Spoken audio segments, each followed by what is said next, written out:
Welcome to Kishore academy.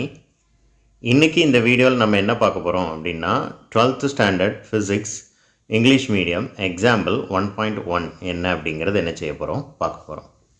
So என்னை பொறுத்தளவுக்கு இந்த கொஸ்டின் எக்ஸாமினேஷனில் கேட்குறதுக்கு வாய்ப்புகள் மிக மிக குறைவு. பட் ஆனால் இதை பேஸ் பண்ணி இதே மாடலை பேஸ் பண்ணி ஏதாவது ஒரு ஒன் வேர்டு அல்லது அந்த மாதிரி கிரியேட்டிவ் ஒன் வேர்ட்ஸ் கேட்குறதுக்கு வாய்ப்பு இருக்குது. ஒன்று.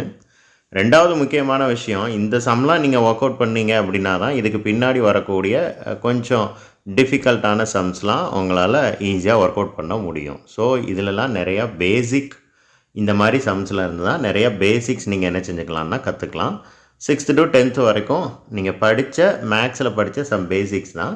பட் பெரும்பாலும் 90% ஆஃப் ஸ்டூடெண்ட்ஸுக்கு அதை மறக்கிறதுக்கு வாய்ப்பு இருக்குது. இந்த மாதிரி சம்ஸை யூஸ் பண்ணி அதை நீங்கள் ரீகால் பண்ணுறதுக்கு யூஸ் ஆகும். போலாமா சமுக்கில்?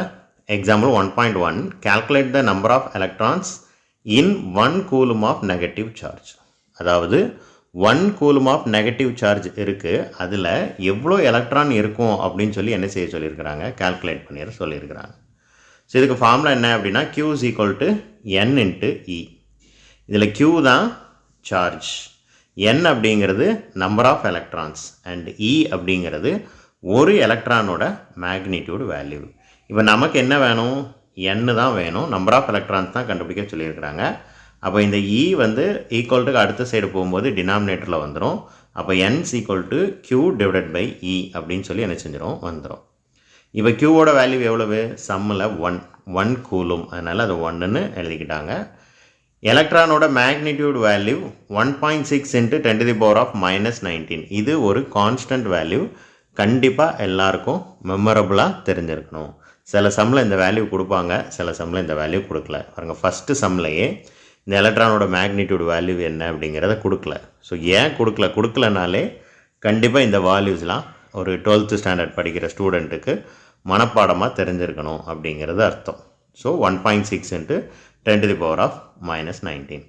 இப்போ இதை சிம்பிளிஃபை பண்ணி எப்படி சார் 6.25 × 10⁻18 வந்துச்சு, இங்கே தான் நிறைய பேருக்கு கன்ஃபியூஷனே ஸ்டார்ட் ஆகும். ரொம்ப சிம்பிள் தான், நான் சொல்கிறத முதல்ல என்ன செய்யுங்க, நான் சொல்கிற ஸ்டெப்ஸை ஃபாலோ பண்ணுங்கள், ஈஸியாக ஒர்க் அவுட் பண்ணலாம். இப்போ ஃபர்ஸ்ட் ஸ்டெப் மேலே என்ன இருக்குது, 1 இருக்குது, கீழே 1.6 × 10⁻−19 இருக்கு இல்லையா, இந்த 10⁻−19 மட்டும் மேலே கொண்டு போங்க, நியூமரேட்டருக்கு கொண்டு போங்க. -19 வந்து +19 மாறும். That is a first step. ஓகேவா? ஸோ 10⁻−19 நியூமரேட்டருக்கு கொண்டு போகிறோம், அது ப்ளஸ்ஸாக மாறும். ஸோ 10⁻+19. இப்போ 1 கூட இந்த வேல்யூவை மல்டிப்ளை பண்ணால் மறுபடியும் மேலே என்ன தான் இருக்கும், 10⁻19 தான் இருக்கும். ரைட்? 10⁻19 divided by 1.6. அடுத்த ஒரு முக்கியமான விஷயம், டினாமினேட்டரில் அதாவது கீழே பாயிண்ட் வச்ச நம்பர் இருக்கவே கூடாது. பாயிண்ட் வச்ச நம்பர் இருந்தால் டிவைட் பண்ணவே முடியாது, டிவைட் பண்ணவே கூடாது. அதை ஹோல் நம்பராக மாற்றின பிறகு தான் என்ன செய்யணும் அப்படின்னா டிவைட் பண்ணணும். இதுதான் நீங்கள் சின்ன கிளாஸில் படித்த ஒரு லாஜிக், ஒரு சின்ன கான்செப்ட். இந்த கான்செப்ட் நிறைய பேருக்கு மறந்து போகிறதுக்கு வாய்ப்பு இருக்குது. அப்போ இது ஹோல் நம்பராக மாறணும்னா என்ன செய்யணும், நல்லா பார்த்துருப்பீங்க, numerator and denominator should be multiplied by 10. Numerator and டினாமினேட்டரை எதை கொண்டு மல்டிப்ளை பண்ணணும், 10 கொண்டு மல்டிப்ளை பண்ணணும். ஏன் 10 கொண்டு மல்டிப்ளை பண்ணணும், பாயிண்ட்டுக்கு அப்புறம் எத்தனை டிஜிட் இருக்குது, ஒரு டிஜிட் இருக்குது. ஸோ பாயிண்ட்டுக்கு அப்புறம் ஒரு டிஜிட் இருந்தால் 10 கொண்டு மல்டிப்ளை பண்ணணும். பாயிண்ட்டுக்கு அப்புறம் 2 டிஜிட் இருந்தால் 100 கொண்டு மல்டிப்ளை பண்ணணும். பாயிண்ட்டுக்கு அப்புறம் 3 டிஜிட் இருந்தால் 1000 கொண்டு மல்டிப்ளை பண்ணணும்.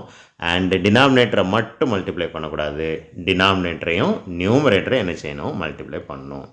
ஸோ இப்போ என்ன கிடைக்கும் அப்படின்னா, மேலே இந்த 10⁻19 × 10 அப்படியே வச்சுக்கோங்க. இப்போ கீழே என்ன ஆகும் அப்படின்னா 16 வரும். ஓகேவா? இப்போ சிம்பிளிஃபை பண்ணுங்கள். 5 2s are 10, 8 2s are 16. இப்போ இதுக்கப்புறம் வேறு வழியே கிடையாது, இந்த 10⁻19 அப்படியே இருக்கட்டும். இந்த 5-ஐ 8ஆல் டிவைட் பண்ணணும். ஸோ நார்மலாக டிவைட் பண்ணணும். நார்மலாக எப்படி டிவைட் பண்ணணும், 5-ஐ 8ஆல் டிவைட் பண்ணணும். எப்படி டிவைட் பண்ணணும்னு பார்ப்போமா? ஓகே, இப்போ 5 8-ஐ விட சின்ன நம்பர், அதனால் என்ன செய்வோம், மேலே 0 போட்டு பாயிண்ட் வச்சுக்கிடுவோம். இங்கே ஒரு 0 சேர்த்துப்போம். இப்போ 8th டேபிள் சொல்லுங்கள். 6 8s are 48. 2 வரும், அப்புறம் ஒரு 0, மறுபடியும் 8th டேபிள் சொல்லுங்கள். 8 2s are 16, மறுபடி 4 வரும், ஒரு 0 சேருங்க. 5 8s are 40. ஸோ இங்கே 40 இருக்குது, 40 கூட இன்னொரு 40 எழுதி சப்ட்ராக்ட் பண்ணிடுங்க, 0 வந்துடும். இப்போ நமக்கு நியூமரேட்டர் முடிஞ்சு போச்சு. ரிமைனிங் வந்து 0 வந்துருச்சு, சம்மும் முடிஞ்சிருச்சு. இப்போ நியூமரேட்டரில் என்ன கிடச்சிருக்கு? 0.625. ஞாபகம் வச்சுக்கோங்க, 0.625. அது போக நியூமரேட்டரில் என்ன இருந்துச்சு, மிச்சம் இருந்துச்சு, நீங்கள் ஞாபகப்படுத்தி பார்க்கணும். 10 to the power of 19 அப்படியே தான் இருந்துச்சு. எப்போவுமே எஸ்ஐ யூனிட்ஸ் படி எழுதும்போது பாயிண்ட் எங்கேப்பா இருக்கணும்? ஒரு ஹோல் நம்பர் இருக்கணும். ஒரு டிஜிட் கண்டிப்பாக என்னவாக இருக்கணும் அப்படின்னா ஹோல் நம்பராக இருக்கணும். அப்போ இந்த பாயிண்ட்டை இங்கே கொண்டு வரணும் 6 பக்கத்தில். அப்போ அது 6.25. நமக்கு ஏற்ற மாதிரி எங்கே வேணாலும் கொண்டு போய்க்கலாம். அதுக்கேற்ற மாதிரி 10 to the power அட்ஜஸ்ட் ஆகும். இப்போ ஒரு டிஜிட் அடுத்த சைடு கொண்டு வந்திருக்கிறீங்க இல்லையா? ஸோ இங்கே பவர் வேல்யூ 1 குறையும். So 10 to the power of 18. Number of electrons தான் என்னன்னு கேட்டிருக்கிறாங்க.